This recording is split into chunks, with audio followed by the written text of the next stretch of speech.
Hello everyone, how are you doing? This is MD Tech here with another quick tutorial. In today's tutorial I'm going to show you guys how to add various grouping and sorting options in File Explorer. So if you want to sort by various attributes, such as tags, size, name, date, modified, whatnot, I'm going to show you guys how to do that. So we're going to go ahead and jump right into it.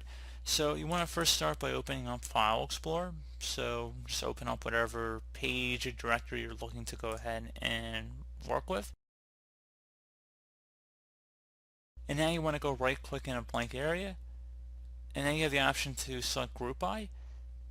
So we are all familiar with name, date modified, type, and size, but if you want to select more, you can sort by even more options here. So if you have a lot of music, perhaps you have a lot of song options, so album IDs, album artists, whatnot. You can also search by different broadcast dates, closed captioning, cell phone numbers. You can see there's a tremendous amount of different parameters you can sort by.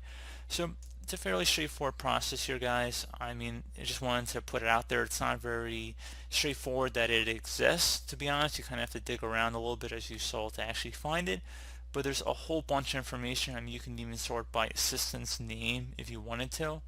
So again, fairly straightforward here, guys, and you can play around with it. You can see a whole bunch of different options here.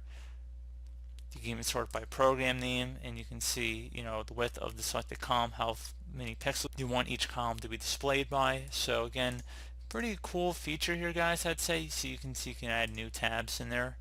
So as always, thank you guys for watching this brief tutorial. I do hope I was able to help you out, and I do look forward to catching you all in the next tutorial.